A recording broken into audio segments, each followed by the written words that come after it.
Good morning, everyone. Jill here with North Texas Vegetable Gardening, canning, recipes, a little bit of everything. Sitting in the high tunnel. It's a lovely day today. Overcast. We're expecting some storms to move in tonight, but they say that the severe weather is going to stay to the west of us, so we're thankful about that. Anyway, today we're going to talk about conventional gardening, high tunnel gardening, container gardening, wicking tub gardening, permaculture gardening, and raised bed gardening. And I'm going to tell you where we've had successes and where we've had fails. Stay tuned.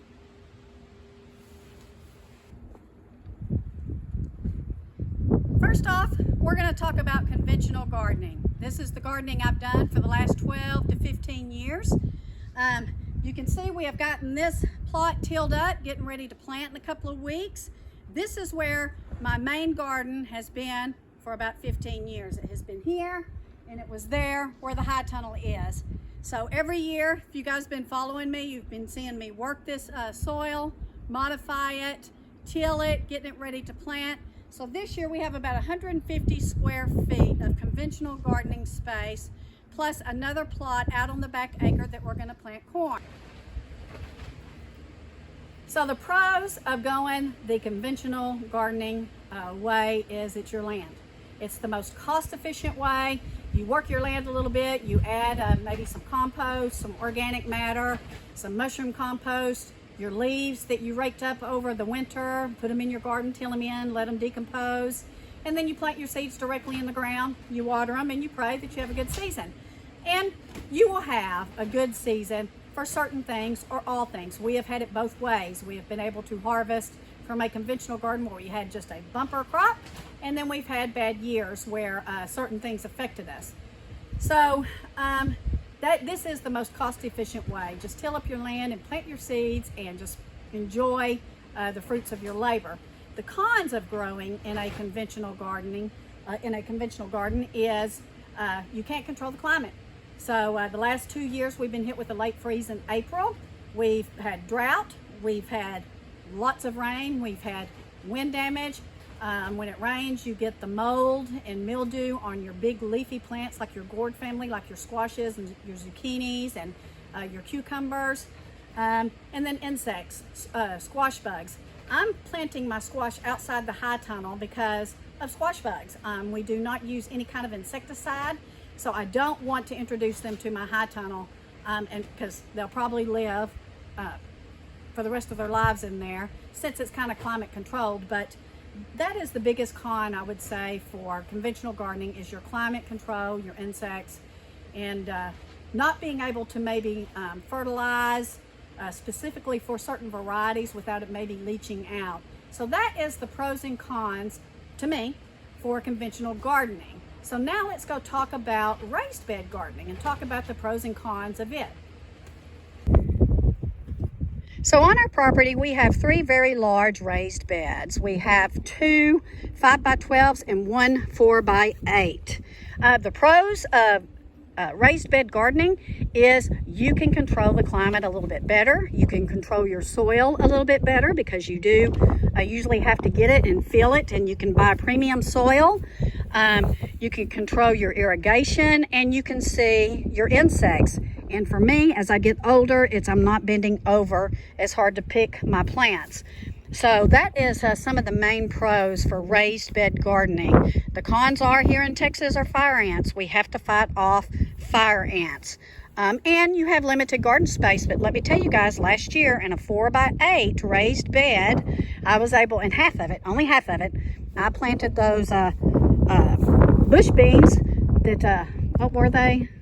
Oh, the Canto something, I'll have to tell you what they are. But anyway, I planted those in half the bed, and I got 11 pints of green beans. So I was very excited. So a raised bed is really good because normally you're putting premium soil in it. So it's going to have a good start. It's going to have some good matter in it, good composted matter. And you can plant pretty much what you want. You can grow peppers, you can grow tomatoes, you can grow green beans, and I'll show you what else we've done in ours. So here's another one. I have my carrots planted in this one, and I have some lettuces. So this raised bed has been really good for carrot production and for lettuce production. And we've gone ahead and put a shade cloth on 2 of our raised beds because this is how we keep it cool in the summertime when we get heat. So these carrots will come up probably sometime in June, and I will be able to turn around and probably plant something else in here, like radishes or onions or garlic, and that is exactly what I've done over here. So we have our garlic planted. This was planted last fall, and we had to cover it up during that deep freeze, and you can see it has done quite well. So, but look over there. That's fire ants. And so today what I'm going to be doing is adding some coffee grounds around that to try to deter them and get them out. But that, I would say, friends, is probably the biggest con of raised beds, is they do attract fire ants. But other than that, having a raised bed is terrific. You can grow all kinds of things in it, and it does help on the old back. And if you have a small yard, it's perfect for you to start a small garden in. Sorry for the wind, guys. I'll try to do this really quick. So many of you know we tried to do a permaculture about 2 years ago, and that is where we laid cardboard down, and then we added just heaps and heaps of mulch on top of it to try to make a good gardening area. It didn't work for us here in Texas, and I'll tell you why. First off, the fire ants loved it. The fire ants and the Johnson grass here in Texas absolutely loved this environment to take over very quickly. Let me come over here and show you. This is what the soil looks like underneath all this grass. You can see it did create a very nice, rich soil, which we'll use if we have to on down the line. But right now, frankly, we just don't have a good source of a mulch, wood chip mulch, to constantly bring in. We brought in 2 truckloads. We ended up having to buy some of it. Guys, we're just not going to do that. A truckload of mulch was like $600, and that's just not something that we want to do, just to throw on the ground and hope that we can get something out of it. So permaculture did not work for us because of the Johnson grass and because of the fire ants. The grass just took over so quickly, and we couldn't keep up with it. The next method that we're using is the wicking tub, which is part of the container gardening family, you might say. So a wicking tub is a tub that you make where you fill in about the bottom half of it with some piping, and then you put soil on top of it, and then you fill it with water here, and it encourages the plant's roots to travel down to the water, and you can control your fertilization. This is really a good method if you have a variation of varieties that need certain fertilizers to be able to prosper. Some may need potassium, some may need calcium, some may need nitrogen, and so on. So if you're doing a container garden, this allows you to be more specific with how you're feeding them and how you're watering them. And it also gives you control of the weeds, most certainly, and you can see what's going on. So we have quite a few wicking tubs in here that we are growing things in. We need to thin out our onions, but we did want to get some chives from those. So anyway, another container gardening way is just very large pots. So we have our potatoes in a very large pot. We have our blackberry in a very large pot. And you can use pots for everything, guys. You can grow carrots in pots. You can grow cucumbers, tomatoes, peppers, cabbages, squash, zucchinis. Especially if you live in an apartment with a balcony or something, you can get you some nice pots, and you can grow so many different things, so many healthy vegetables for yourself, and just enjoy watching them grow year-round. So last but certainly not least is the high tunnel method, and that is what we have gone with this year, and we plan on getting another one in the next couple of months. And the reason why we've gone the high tunnel method is here in Texas, it's going to allow us to grow pretty much year-round. Different varieties. It will probably have to be seasonal. I don't know that we'll fight the cold like we did this past year for these tomatoes, but this was really an odd year. We normally do not get those types of cold fronts. We get cold at night, but it's not extended times, and it's certainly not like that.